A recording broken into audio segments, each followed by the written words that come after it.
मैं शमशेर खान, शाहचार्य गणित, राजकीय कन्या महाविद्यालय चोमू। अपन पढ़ रहे हैं सदिश फलन का अवकलज। इससे पहले अपने दो प्रमेय सिद्ध कर दिए, प्रूव कर दिए। अब तीसरा प्रमेय है, किसी सदिश फलन एफ थीटा की केवल दिशा अचर होगी यदि और केवल यदि सदिश F into D F upon D T is equal to 0। यदि और केवल यदि का है तो इसे दोनों तरफ से प्रूव करना है, प्रतिबंध की आवश्यकता और प्रतिबंध की पर्याप्तता। ये प्रूव करने से पहले एक रिजल्ट अपन प्रूव करेंगे। माना एफ के अनुदिश इकाई सदिश, माना एफ के अनुदिश इकाई सदिश एफ केप है, इकाई सदिश एफ केप है, ठीक है। तब F is equal to F का परिमाण इंटू दिशा, एफ सदिश इज इक्वल टू एफ का परिमाण इंटू डॉट दिशा, एफ का परिमाण इंटू दिशा, जहां F is equal to mod of vector F, mod of vector F, ठीक है। तो यहाँ ये जो अपने लिखा है एफ डॉट एफ केप, इसकी जरूरत नहीं है क्योंकि एफ तो अचर है, एफ क्या है, सदिश नहीं है, और एफ केप क्या है, इसकी दिशा है। तो एफ सदिश is equal to F cap, जहां F is equal to mod of F vector. तो F vector cross D F upon D T is equal to F की जगह अपन ने लिख दिया F cap into D upon D T F cap, F का मान अपन लिख दिया एफ केप, तो यहाँ रख दिया। तो अगला स्टेप अपन लिखेंगे एफ केप इंटू मझले कोष्टक में D F upon D T, इसका अवकलन कर लेते हैं, F cap plus F into D F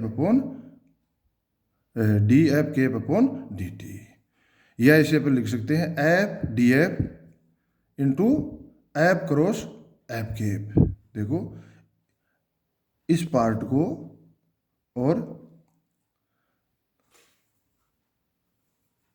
इस पार्ट को और इस पार्ट को साथ ले लेते हैं, इस पार्ट को और इस पार्ट को साथ अगर अपन लें तो F D F upon D T, ये क्या है, सदिश नहीं है, तो इसको अपन लिख सकते हैं F D F upon D T F cap cross F cap, plus F और एफ अचर है और F cap cross D F upon D T, तो इसे अपन लिख देते हैं एफ स्क्वायर कोष्टक में F cap into D F cap upon D T, ठीक है। अब F cap cross F cap cross I cross I क्या होता है भाई, 0 होता है, तो ये समान इकाई सदिश है, इनका क्रॉस क्या होगा, 0 होगा। तो ये स्टेप तो अपना क्या हो जाएगा, 0, तो अपने को मिल जाएगा F vector cross D F vector upon D T is equal to F square कोष्टक में F cap into D F cap upon D T, इसे नंबर 1 दे देते हैं, ठीक है। तो ये जो रिजल्ट अपने को क्या मिला है, आगे अपन इसका उपयोग करेंगे, इसलिए अपन ने ये रिजल्ट पहले निकाल लिया।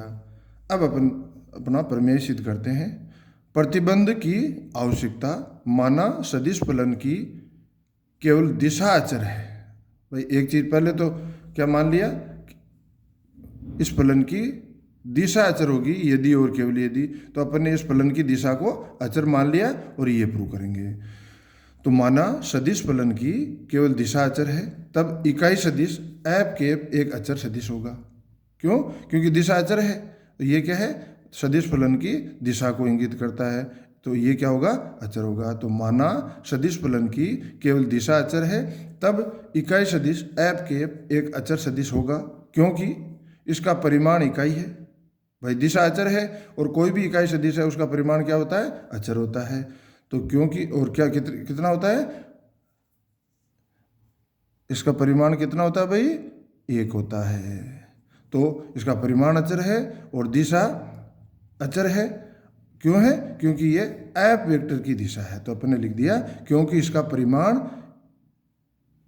अचर है तथा दिशा एफ वेक्टर की दिशा है, और एफ वेक्टर की दिशा अपन ने क्या लिया भाई, सदिश फलन की दिशा अचर है। तो ये परिमाण अचर है और दिशा एफ वेक्टर की दिशा है जो कि अचर है, अतः D F vector D F cap upon D T is equal to zero. क्यों होगा भाई? क्योंकि एफ केप अचर हो गया, दिशा भी अचर है और इसका परिमाण भी अचर है, इकाई होता है। तो D F cap upon D T is equal to zero. तो D F cap upon D T is equal to zero, इसका मतलब ये राशि पूरी की पूरी जीरो हो गई। इसका मतलब F vector cross D F vector upon D T is equal to zero. समीकरण 1 से इस समीकरण में अपन D F cap upon D T का मान, ये मान जीरो रखें तो अपने को मिल जाएगा F vector cross D F vector upon D T is equal to zero. अतः एफ वेक्टर टी की केवल दिशा अचर होने पर, मतलब दिशा अचर है तो अपन ने प्रूव कर दिया F vector cross D F vector upon D T is equal to zero. तो इसका आधा भाग प्रूव हो गया। प्रतिबंध की आवश्यकता अपन ने प्रूव कर दी कि यदि दिशा अचर है तो ये प्रतिबंध आवश्यक है। अब ये प्रतिबंध सत्य है तो दिशा अचर है, ये प्रूव करेंगे। तो प्रतिबंध की पर्याप्तता माना सदिश एफ वेक्टर टी के लिए F vector cross D F vector upon D T is equal to zero. मतलब ये चीज मान ली और अब अपन प्रूव क्या करेंगे कि एफ केप अचर है। एफ केप अचर है मतलब सदिश वेक्टर एफ की दिशा अचर है। तो समीकरण 1 से अब समीकरण 1 में क्या है, यदि ये जीरो है तो इसका दूसरे भाग को अपन जीरो कर सकते हैं। जो अपना समीकरण 1 है, इसमें इसको अपन ने जीरो ले लिया। इसका मतलब एफ स्क्वायर कोष्टक में F cap into D F cap upon D T is equal to zero. तो अपन ने लिख दिया F cap cross D F cap upon D T is equal to zero. इसे समीकरण 2 दे दिया। इसे क्या दे दिया? समीकरण नंबर 2। अब आगे बढ़ते हैं। इकाई सदिश एफ केप का परिमाण अचर है, ये तो अपने को पता है। क्यों भाई? क्योंकि इकाई सदिश का परिमाण कितना होता है? 1 होता है। इकाई सदिश का परिमाण क्या होता है? 1 होता है। इसे अपन किसके बराबर होता है? 1। तो ये आपको ध्यान रखना है। तो इकाई सदिश का परिमाण अचर है, ये अपने को पता है। अतः पिछले प्रमेय से पीछे अपन ने जो प्रमेय पढ़ा है उसमें क्या था कि यदि सदिश वेक्टर एफ का परिमाण अचर है, यदि सदिश वेक्टर एफ का परिमाण अचर है तो एफ तो मान लो सदिश वेक्टर है, मैं इधर लिख देता हूं, सदिश वेक्टर है, इसका परिमाण अचर है तो F dot D F upon D T is equal to zero. ये अपन ने पहले पढ़ रखा है। तो अपने पास यहाँ वेक्टर क्या है? F cap. तो इकाई वेक्टर है ये, तो F cap dot D F cap upon D T. क्यों? क्योंकि इसका परिमाण अचर होता है। तो इकाई सदिश का परिमाण अचर होता है, कितना होता है? 1 होता है। तो ऐसा ये एफ केप क्या है? ऐसा सदिश है जिसका परिमाण अचर है, और जिसका परिमाण अचर होता है उसके लिए ये होता है। ठीक है, उसके लिए आवश्यक और पर्याप्त है। तो F vector D F vector upon D T is equal to zero. F vector dot D F vector upon D T is equal to zero. और अपने यहाँ वेक्टर क्या है? F cap. तो यदि इसका परिमाण अचर है तो F cap dot D F cap upon D T is equal to zero. इसे नंबर 3 दे देते हैं। समीकरण 2 व 3 से एफ केप एवं D F cap upon D T परस्पर समांतर व लंबवत है। भाई क्रॉस दे दिया, F cap cross D F cap upon D T is equal to zero होता है, और F cap dot D F cap upon D T is equal to भी जीरो होता है। इसका मतलब क्या हो गया? एफ केप एवं D F cap upon D T परस्पर समांतर भी है और लंबवत भी है, जो कि संभव नहीं हो सकता। ये एक ही कंडीशन में संभव हो सकता है जब d F cap upon D T is equal to zero. तो क्यों? क्योंकि f cap is equal to zero नहीं होता, क्योंकि ये तो इकाई सदिश है। तो यह तभी संभव है जब d F cap upon D T is equal to zero. भाई दोनों परस्पर समांतर और लंबवत एक ही वेक्टर, दो वेक्टर समांतर भी है लंबवत भी है। ये तभी संभव होता है जब d F cap upon D T is equal to zero. इससे एफ केप अचर सदिश होगा। एफ केप अचर सदिश है, इसका मतलब एफ केप क्या है? दिशा है। किसकी? एफ वेक्टर की, तो ये अचर है अर्थात सदिश एफ वेक्टर की दिशा अचर होगी, अर्थात सदिश एफ वेक्टर की दिशा अचर होगी। ये अपना थ्योरम प्रूव हो गया। अब एक क्वेश्चन डिस्कस करते हैं। प्रश्न है, एक कण वक्र x is equal to 2t², y is equal to t² minus 4t, z is equal to 3t minus 5 के अनुदिश गति करता है। एक कण इस वक्र का समीकरण किस में दिया हो भाई? ये इस समीकरण को क्या कहते हैं? प्राचलिक समीकरण। तो वक्र का समीकरण दे रखा है x is equal to 2t², y is equal to t² minus 4t, z is equal to 3t minus 5। ये वक्र का किस रूप का समीकरण है? प्राचलिक समीकरण है। और इसमें प्राचल क्या है? t है। तो कोई कण इस वक्र के अनुदिश गति करता है जहाँ t समय को अभिव्यक्त करता है। जो प्राचल है t वो समय को अभिव्यक्त करता है। t इजकल टू 1 पर सदिश i minus 3j plus 2k i cap minus 3j cap plus 2k cap की दिशा में वेग और त्वरण के घटक ज्ञात करो। तो इसकी दिशा में घटक ज्ञात करना वो आगे का मैटर है। पहले अपन इस कण का वेग और त्वरण ज्ञात करेंगे। पहले तो इस कण का वेग व त्वरण ज्ञात करेंगे।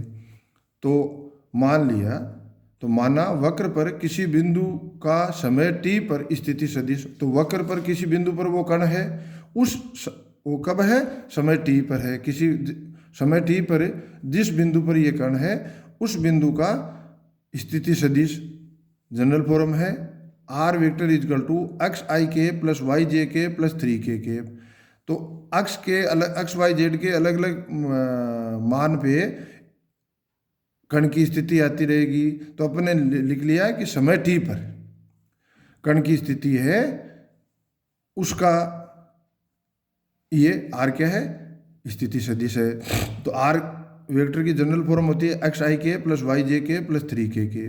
तो यहाँ एक्स वाई जेड का मान t के टर्म्स में रखते ही अपन कह सकते हैं कि समय t पर ही इसका स्थिति सदिश है। तो r vector is equal to 2t² i के plus t² minus 4t into जे के प्लस 3t माइनस 5 इंटू के के।